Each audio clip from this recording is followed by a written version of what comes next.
Hello, Hiya. how are you? Not too bad. How are you? Yeah, good. Thanks for doing this. That's all right. Uh, Sorry we couldn't do it in person. Yeah. It's a Uh, shame actually. It's easier to do. On the other hand, it has saved me a bit of a drive, so yeah, works there's both that. works both ways. I was gonna buy you a beer just to say thank you, but I'll get you one next time. Right. Yeah. So, like, just to start, do you mind just speaking a bit about your work you've been doing with Buildings Community Trust? Is that okay? Just a bit Yeah, of background. certainly.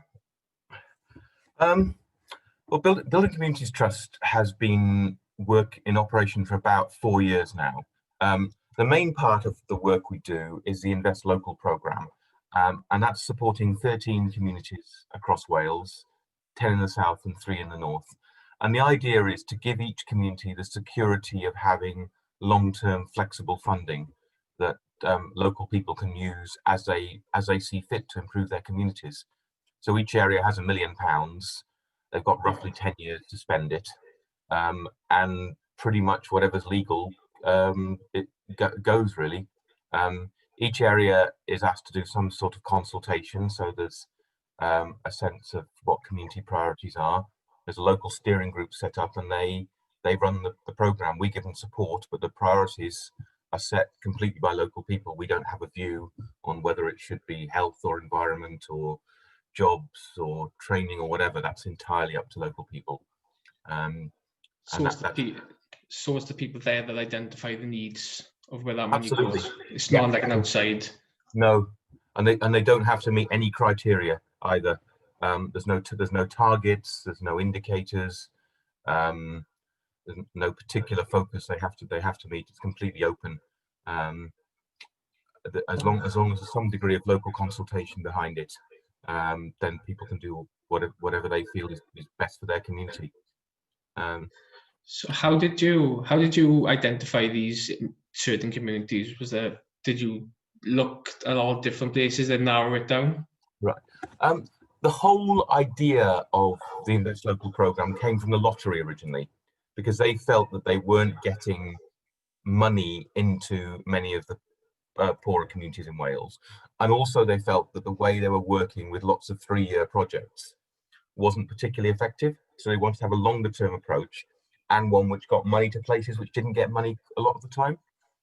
So they identified the areas. They did quite a lot of research on it about 2 years before we started. And then they actually set us up as a charity, and they funded us. But we're not controlled by them. We're completely independent of them. We have 4 meetings with them, like once a year, where we just update on how it's going. So it's almost like they built the ship and set it sail, and then off we go, kind of thing, independent of them. But it was their vision to support the communities. We could have changed if we wanted to. They made that very clear. But because their research was fairly solid, we went with that. We've never seen the need to change the actual areas. So how long has it been going on for now? Um, I think legally we've been going about 5 years. In reality, we've been working about 4, because it took a bit of time to get up. When we started, I literally walked into an empty room with a couple of chairs. It had to get everything set up from scratch, so that took a bit of time before we got moving. Um, Has and there has there been have you seen a definite improvement? Has it been visible? in some places, yes. Other places, it's been a bit slower. And of course, COVID has been hugely disruptive. Um, but I suppose it's fair to say that although we haven't set any sort of priorities for the program, that's not our role. There are a number of common areas coming out.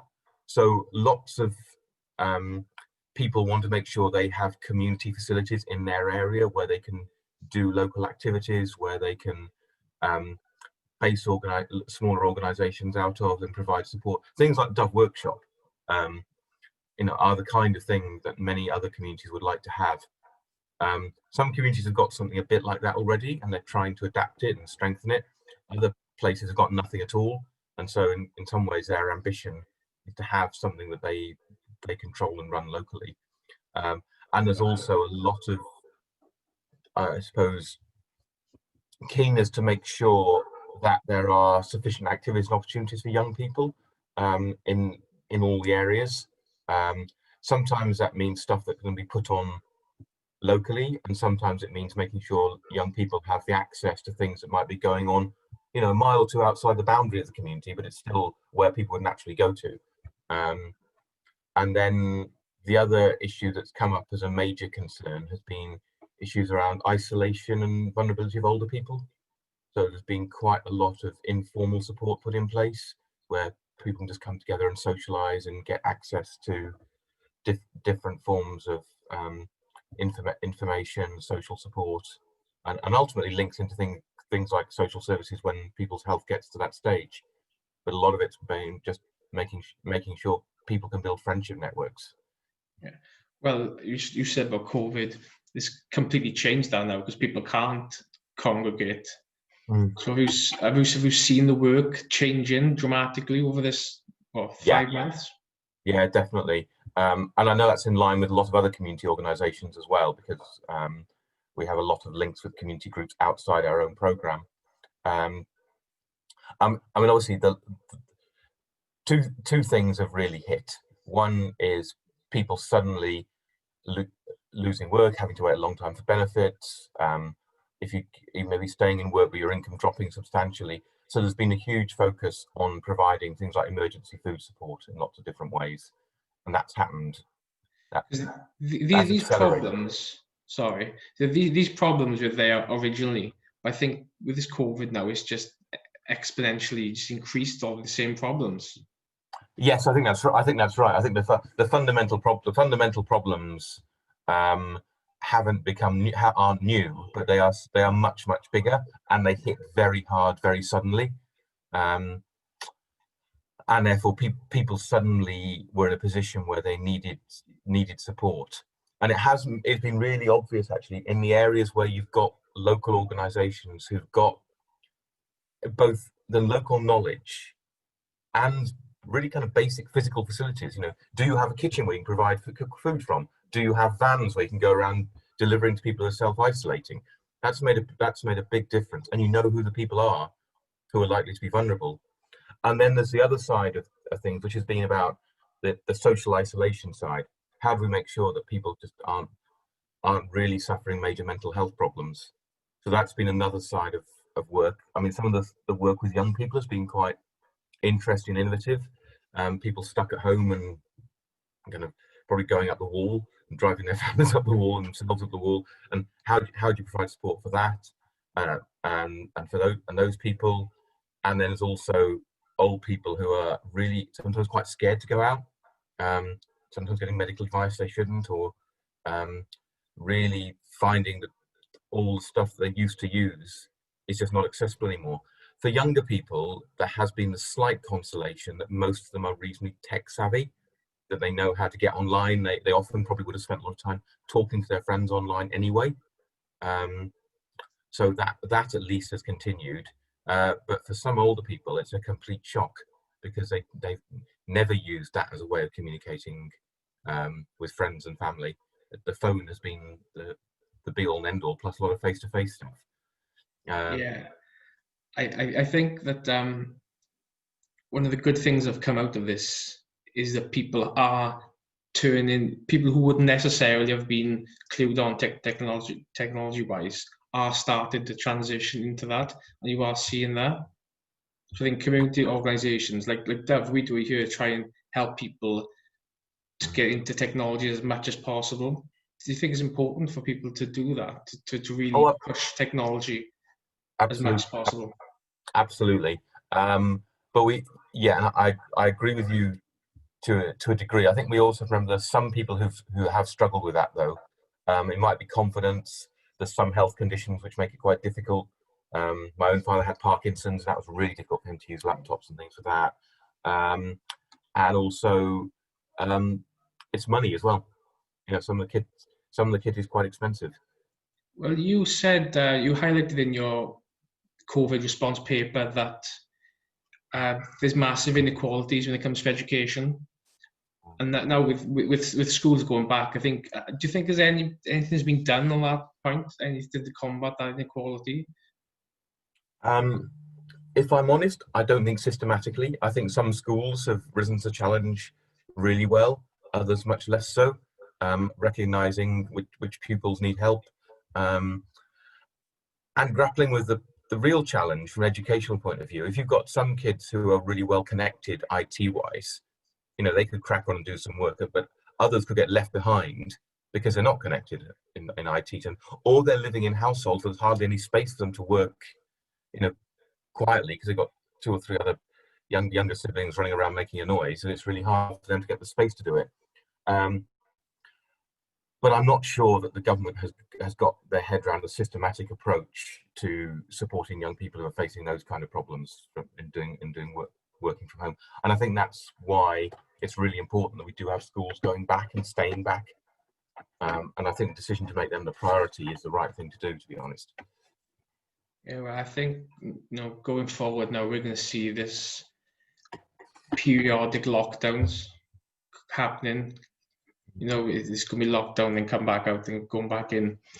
And I think there has to be, you're right, there has to be something in place to combat that inequality. But have you noticed the 2 lockdowns now we got, one in Caerphilly, one in Rhondda, they're quite deprived areas. Do you think there's a coincidence?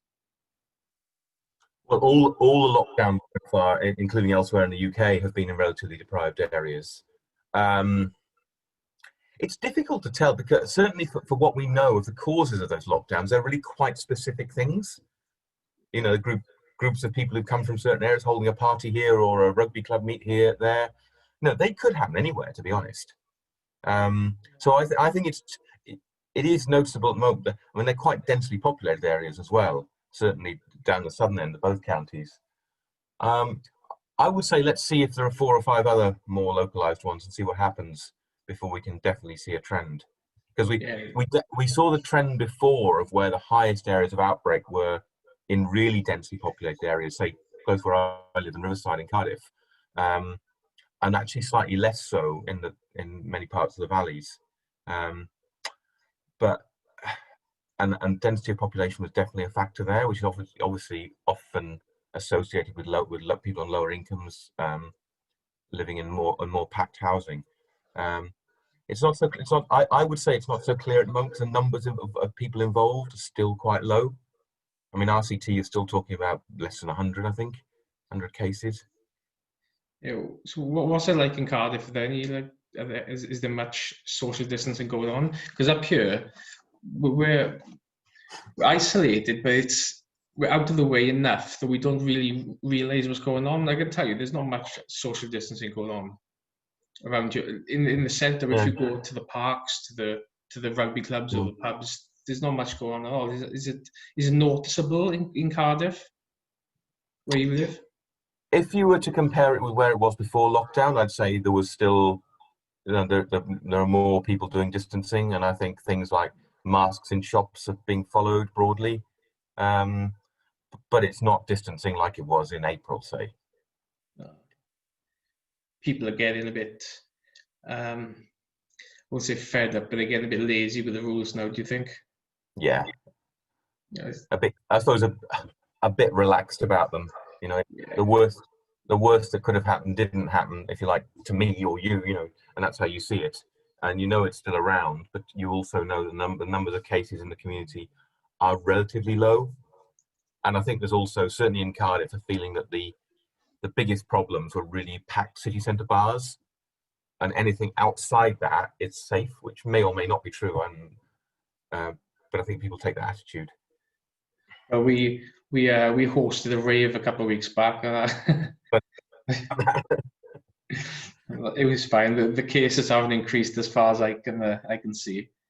But there's some very funny clips on BBC Wales about that. No, it was mental, honestly. Going back, I think, are you concerned at all about the survival of community organisations? Because I think a lot of them are finding it difficult now with lockdowns looming.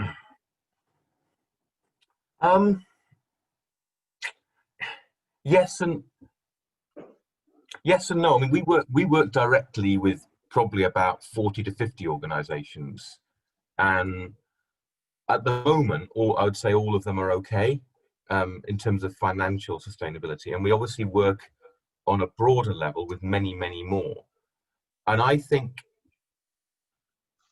that the concerns are more about the medium term than they are about the short term, because there is quite a lot of money around at the moment from various funds. Welsh Government have been reasonably good at getting money out quickly, but also have been quite a lot of other funders. And there haven't been many conditions around that funding either. The fact that people haven't been able to do what they would normally have done hasn't been a big hindrance. But what happens after this period, when the money is relatively easy, I absolutely no idea, and who knows what could happen then.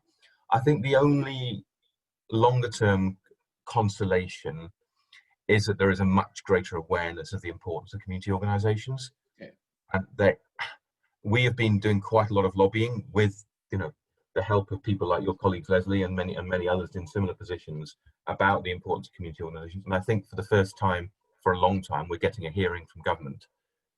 So I think the chances of a greater level of support being in place in the future are higher than they might have been otherwise. I think COVID has really shown the importance, actually, of strong local community organisations who know what's going on in their area, know people, enjoy trust, and have the ability to deliver local support. Do you think that these organisations can still deliver the services that they were before, or is it just in a different way? I think that'll vary. I mean, if you can deliver them online, then some people are delivering them online, but also often people are delivering a different kind of support at the moment. But there will be, there will be a time when we get back to being able to socialise again. And I think the important that then people will be able to go back to doing what they're doing. And if we are moving into a situation where people are travelling less because they're commuting less, then actually the importance and value of local places will become greater again. Yeah, you can see that with companies not really wanting to go back to the offices. A lot of people are moving and will continue now, even after this period is ended, to stay remote working. Absolutely, yeah. That's going to have a number of benefits: the environment, or completely, congestion, all these things will be improved. Yeah, and that doesn't stop you meeting up when you want to meet up in that situation, but it does mean that people aren't getting in their cars and driving for 3 hours every day when they don't need to. Yeah. So, are you hopeful for the? I don't know if that's the right word, but are you optimistic that things are going to change and lessons will be learned? Oh. you know what people are like. It's easier to fall back into the same old. Completely, yeah. I think there are signs that some lessons are being learned about how people work. I think some lessons about biodiversity and the importance of nature are being understood. Whether they're followed through is another matter. And I think the other problem we have is at the moment, it's not particularly clear to see how much the UK, I think the UK government are probably getting the messages on biodiversity.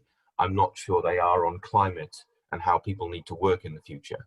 And to a certain extent, if you're going to move towards a situation where you're not trying to get everyone to work all the hours that God sends to get as much money as possible, then you have to have a look at inequality as well, which is why you get debates about things like universal basic income. And at the moment, however much that gets a sympathetic hearing in Wales, it's irrelevant if it doesn't get the same support in London.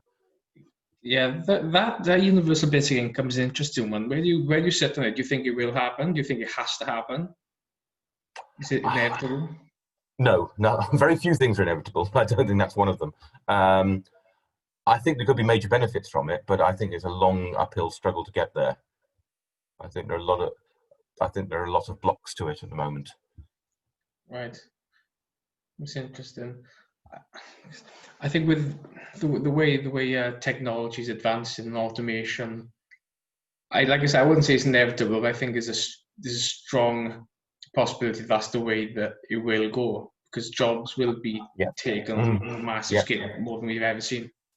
Yeah, I agree, and it's no surprise that many of the original American people who are arguing for basic income were coming from tech companies for that very reason. Yeah. But you can also see this strain of thought where, you know, the likes of Ian Duncan Smith express it more than anybody else. You kind of use the benefit system to force people into work, any work, and they don't seem to be understanding when there is no work. Yeah. So, you know, I think there's I agree about the tech. I think the technological arguments are pushing people that way, but that's different to winning the political arguments. Yeah. So, I don't think the UK will be the first country to adopt it. No. No. We're quite capitalist, aren't we, compared to other nations? Well, yeah. I mean, interestingly, of course, the tech people in LA who started they didn't start the idea. The idea's been around but who really pushed the idea recently. Of course, they're all massive global capitalists. Yeah. You know, there's a right-wing argument for it and a left-wing argument for it, if you like, UBI. But in Britain, the right isn't interested at all. Why do you think that is? I think. Sorry, I'm just going to take this call and tell them I'm not available. No worries. Hello. Hello. Sorry, who's speaking? Oh, sorry. Ga gael ti'n ôl? Dwi'n man cyfarfod hyn bryd. Okay, na, dim problem. Byddai'n ffonio ti'n ôl rhwng hanner awr. Okay? Okay, dim problem. Okay, diolch. Ta-ra.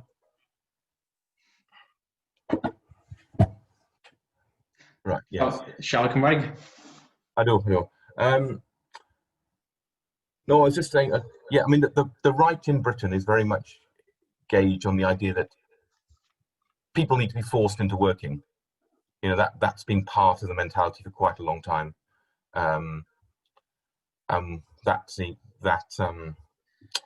That unfortunately rests deep in the psyche. The place to watch for UBI is Canada. Really? They might move quite fast now. Yeah. I don't think it necessarily means that if people have a universal basic income that they won't want to work. Well, I just think I agree. People would go into work that they would want to do rather than being work that they're forced to do. I think it creates a major challenge for people, employers in the gig economy. Actually, it's really interesting because you wouldn't be able to dictate to your worker in quite the same way because your worker has more choice because they've got the backup of a UBI. Yeah, that's interesting. Actually, I didn't think of that one. Yeah, it does give the worker a different form of negotiating power. Do you think the distribution of wealth would? Do you think it would solve the billionaire crisis, if we could call it that? But you know, this centralization of money. Do you think that will increase or decrease?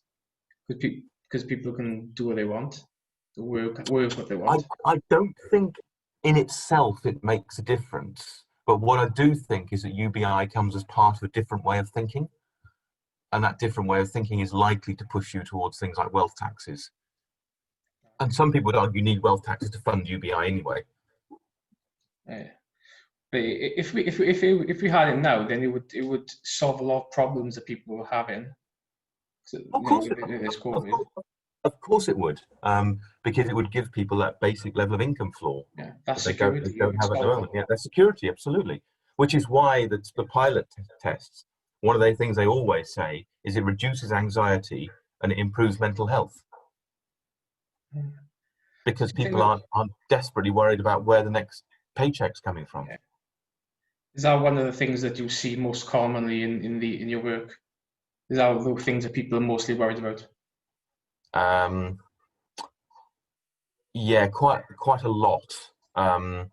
Although sometimes it's quite hard unpacking which bit of the symptom is the thing that's driving driving people's concern most. Is it, where are the mental health and strains coming from? Are they coming from low income, or are they coming from other stresses?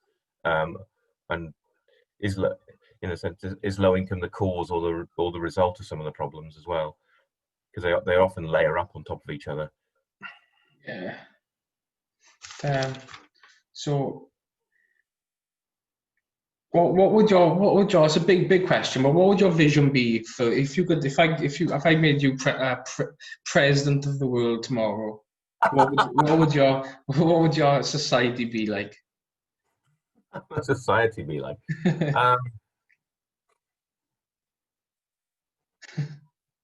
Well, to be honest, if I was going to be president of the world, I would start by focusing on the things that would keep the world safe. And actually, I think that's probably environmental issues first of all, because they're the most chronically destabilizing. So I would stop people using coal. I would phase out oil production as fast as possible and invest in green energy, but also look after the main centres of biodiversity wherever they are, and they obviously spread out all over the place. I think we should be doing that in Wales now. I think I don't think we invest enough in green energy. We could have the Severn barrage, the dam, the hydroelectric dam across the Severn River. We could invest in offshore wind farms. We could completely get rid of coal. Do you think enough has been done? No, I mean the problem is we can't do it. That's all UK. I mean that the level of stuff we can do on renewable energy in Wales is limited by the devolution settlement, and we're actually much worse off than Scotland in that sense, who can do a lot more in that, because our planning permissions are limited to quite small scale wind production facilities. So we could do a lot more. We need to change the devolution settlement. To be honest, that's perfectly possible if there's a will to do it. But there hasn't been one there so far from governments of both colours in Westminster. But no, with the biodiversity, we have a lot more control over, and we can do a lot on that. I agree with you. I think those energy projects would have been good things to do. They can still be good things to do, but at the moment we need to get the UK government to support it. And as we've seen with the Swansea project, they haven't been too keen on doing that. Yeah, the tidal lagoon. I think it would be fantastic for the town. I think it would be fantastic for Wales. But I do too, and also we have to accept the scale of the challenge is so big that we have to experiment with things like that as well. And if it didn't work out perfectly, it would still be worth working, understanding why. Because if we don't make that shift to clean energy, we are really, really in deep trouble. Oh yeah. Oh well, I won't keep you too much longer. Thank you for joining me. It was really, really good. No, that's all right. Yeah, it's been good talking to you. Yeah, the only other thing I would say, going back to the I suppose the first question, which I didn't talk about much, is I think one of the weaknesses which we're starting to address now is for a long time we've had really good community initiatives in individual communities spread out all over the place, not knowing about each other, not working together that much. I know, you would link up with Glenneath Training, say, but they're just down the road. But you might not know what's going on the Rhondda, let alone in Wrexham or that guy who phoned me in Carnarvon just now. And I think we're starting to really crack that. I think we're getting really much better at talking to each other, learning from each other, and then hopefully together having a stronger voice. As part of Llechi Glwyd now, it's fantastic seeing all these different organisations. Yeah. And COVID has actually made that better, because before we were nowhere near as close as we are now. It's kind of finding those silver linings. Yeah, it was almost a failure of imagination that we thought if we're going to get together, we have to meet physically. Yeah. Which meant it didn't happen very often, and when it did, a third of the people weren't there because they couldn't make it. And now we've done everything electronically. It just opens up the possibilities so much more. It's been one of the good things that have come out of this. Yeah, absolutely. No, lovely to speak to you. Yeah, and you, Leighton. Thank you, lads. Hopefully I'll see you in another call soon. Yes, next time you can come up here, we'll do it in person. No, that'll be much better. Yeah. Okay. All right. Take care now. Thank you very much. Ta. Cheers. Bye.